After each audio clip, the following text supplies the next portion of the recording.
औज़ुबिल्लाहिमिनश्शैतानिर्रजीम बिस्मिल्लाहिर्रहमानिर्रहीम सूरह बकरा आयत 11। वइज़ा क़ीला लहुम ला तुफ़सिदू फ़िल अर्दि क़ालू इन्नमा नहनु मुस्लिहून।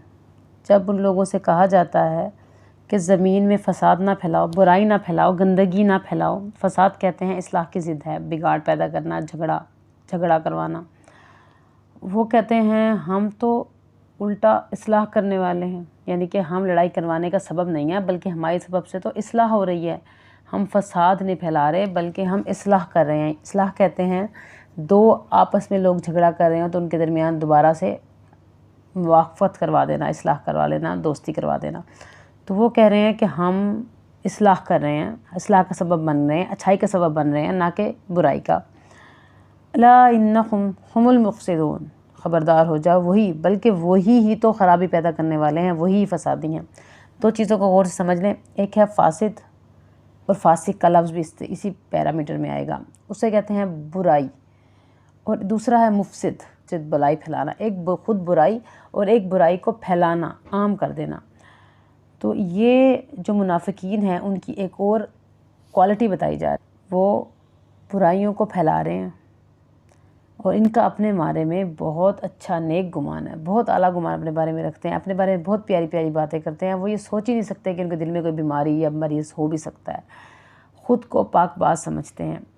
अगर हम मुनाफ़िकीन के बारे में जो बातें आई हैं कुरान पाक में सही तरह से ना समझें तो हम अपने अंदर मुनाफ़िकत के पहलू को देख नहीं सकते। तो इसको बहुत गौर से समझने की ज़रूरत है कि ऐसी क्या क्वालिटीज़ है, ऐसी क्या अनासिर हैं जो हमें मुनाफिक के दर्जे पर ले जा सकती हैं। अल्लाहुम्मा ला ताजअलना मिनहुम, लेकिन समझने की ज़रूरत है। अब अगर हम इसको हिस्टोरिकल पैरामीटर पे देखें, नबी करीम सल्लल्लाहु अलैहि वसल्लम अभी मदीने में आए हैं तो उनका अंसार मदीना से ताल्लुकात हुए हैं और यहूद से भी अभी ताल्लुकात हुए हैं।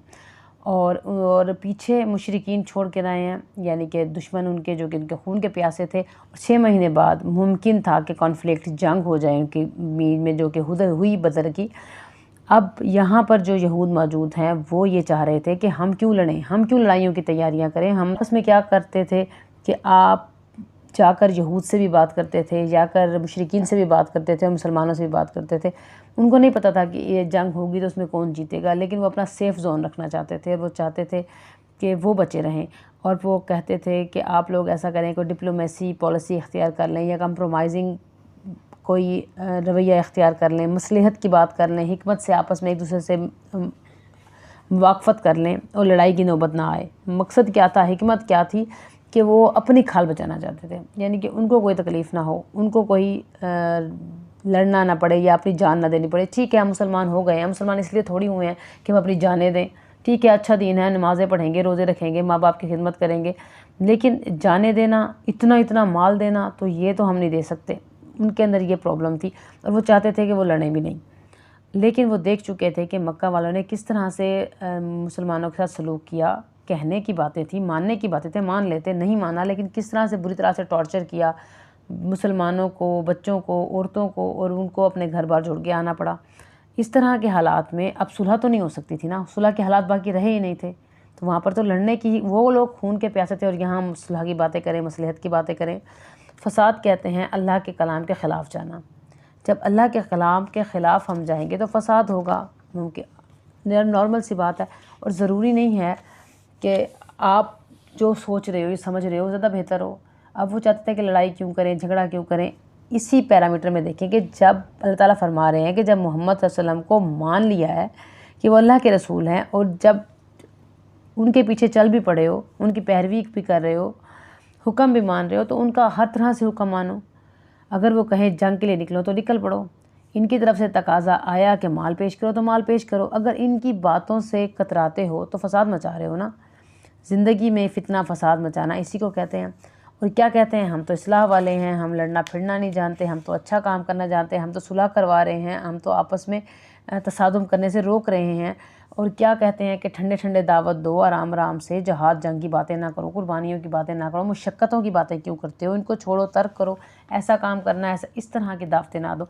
और अगर इसी बात को हम आजकल के उसमें देखें तो वो उसके बारे में बता रही हूँ कि आजकल के लेवल पे आएँ तो हम दीन की सही बातें पहुँचाएँ, क्योंकि दीन हमारा कंट्रोवर्शियल नहीं है, हमारा दीन बताने के ही काबिल है।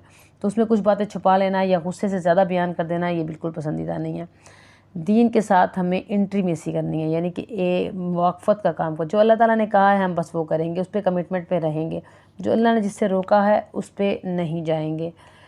तो अब अगर हम समझें कि मुफ़सिद और फ़ासिद कौन है, वो ये हैं कि जब कोई देखते हैं जहाँ पर हमें इस्लाम के हुक्म से तकलीफ़ पहुँच रही है हमारी जान को, तो उससे पीछे हटने की कोशिश करते हैं और कुरान के अंदर से ही ऐसे ऐसे दलाइल निकाल के लाते हैं कि नहीं, हमें यहाँ पर एक्शन नहीं लेना।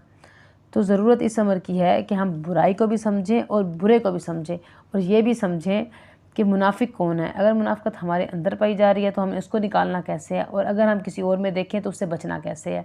क्योंकि बताया जा रहा है वलाकिन ला यशऊरून, कि उनको समझ ही नहीं आती कि उनके अंदर ये बीमारी है, ये फ़साद की बीमारी, धोखा देने की बीमारी, दिल के अंदर फितने की बीमारी।